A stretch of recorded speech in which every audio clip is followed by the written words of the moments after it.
A lot of first time founders can feel lost when they begin building their first brand. I know I did.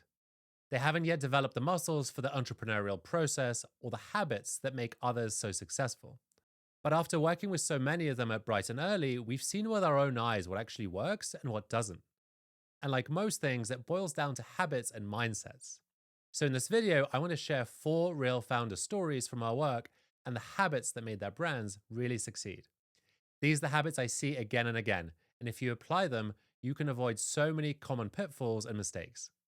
From my experience, startup founders who succeed have 4 clear habits.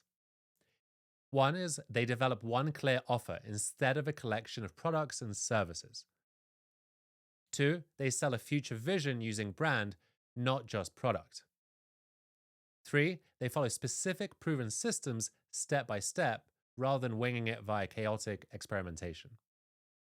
And 4, they start small, they test, they learn, and then they iterate before going all in. Let's start with the first.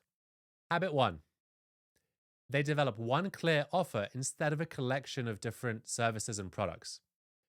We work with a founder who was an executive coach, a speaker, an author, and a spiritual guide. She was pretty amazing. And she wanted to combine all these things into one overarching offering. The problem was that people only give you a few seconds of their attention. So if you can't explain what you do quickly and clearly, they move on. There simply is not enough time to explain 5 different modalities to someone who just wants to know if you can help them or not. As the saying goes, throw me 1 tennis ball, I'll catch it every time, but throw me 5 and I'll drop them all. So we helped her build clarity by choosing one specific problem that she was solving for one specific audience and creating one clear transformation delivered through a signature method. We used our one clear offer framework to unpack everything. After speaking to her audience, we realized she was solving a persistent daily problem for highly successful executives who were searching for more purpose and meaning in their lives. That became the one audience niche and the one problem we were solving. From there, we built a single program just for them, using her whole array of skills to solve this one single problem, promising one outcome structured around one delivery method, which was a weekly subscription anchored around her signature approach. But she collected all the things she was good at in that one approach.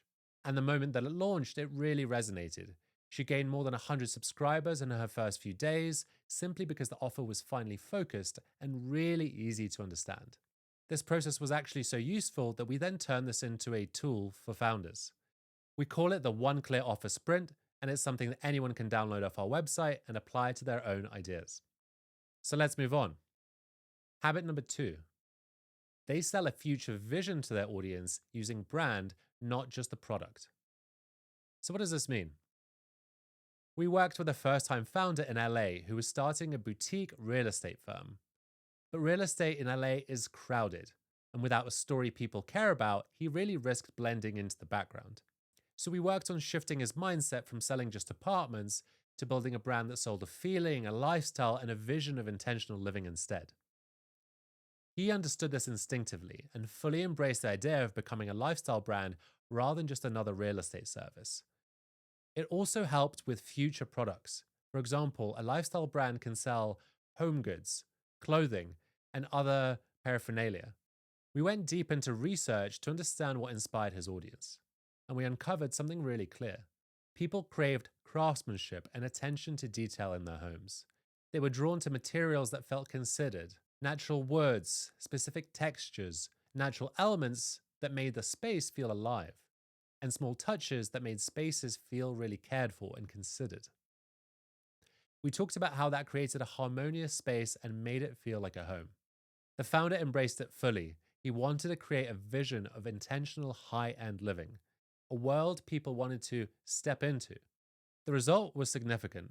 The brand started to gain a really large following on social platforms as soon as they posted about this, and their units began selling at a higher price point than their competitors because they were no longer selling spaces. They were selling a compelling vision of how life could feel. Habit number 3. They build via proven systems step by step, not winging it via chaotic improvisation. We worked with an organic farm-to-table restaurant group who wanted to launch a fresh food delivery service. They had a really strong concept, but the category was pretty crowded, noisy, and full of companies shouting really similar claims. To stand out, guessing and experimenting kind of at random were not going to work. So we slowed down the process and followed our system rigorously. We went back to audience research and we went back to competitive analysis. We looked for an emotional tension because that is always the key to unlocking differentiation. What we found was powerful. The audience struggled to feed themselves healthily using the services that were out there, and all they wanted was peace of mind that they were eating well as well as eating delicious food. They wanted food that felt genuinely real. We also discovered something no competitor was talking about. That was food cooked over fire. And this restaurant group used an outdoor grill to create all of their best dishes. So fire became the defining idea for the brand. It was simple, honest, and really visually striking, and it directly contrasted with the world of pre-packaged microwavable meals. Centering the brand on fire-based meals gave immediate clarity and cohesion, and it gave the founders something to own that was both authentic and differentiated. And it gave people peace of mind that their fresh food was just cooked over the fire that same day. Their launch was incredibly successful, with more than 400 subscribers joining the first day. They've continued to grow strong because they followed a system instead of relying on guesswork. Habit number 4, they start small, they test, they learn, and iterate before going all in and building anything too big. We helped a first-time founder with a beautiful vision for a barefoot shoe company for children. The idea was centered around the concept of helping children grow up more grounded, supported by outdoor quests and highly visual sense of adventure. It was full of heart, but we weren't sure if parents would adopt it because barefoot footwear is still quite a niche category and requires a lot of education. So instead of jumping into production of the shoe straight away, we built a habit around testing assumptions first. Creating a shoe prototype is expensive, so we wanted to be really sure. First, we spoke to parents, we interviewed them, and a different pain point emerged which we could add to the others. The biggest frustration with children's shoes was actually constant growth. Kids grow all the time, so their shoes never fit for long, and parents have to throw away so many pairs. That insight led to improving the product idea. He decided to try and create an extendable barefoot shoe that grows with the child. Before committing to anything, we created very simple landing pages explaining the concept and invited parents to join a waiting list.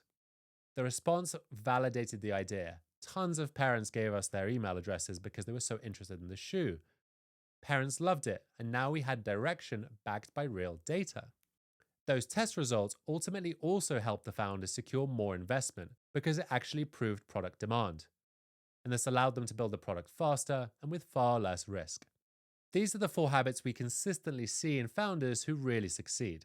They build one clear offer, they use brand to sell a future vision, they follow a step-by-step system instead of guessing their way forward, and they start small so they can learn and iterate before committing to anything too big.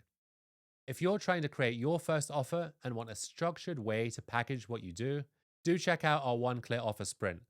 It'll help you build yours in just 90 minutes. And for all our other DIY tools or to work with us directly, you'll find the links below. If you found this helpful, hit subscribe so you don't miss the next video. Thank you for watching and see you next time.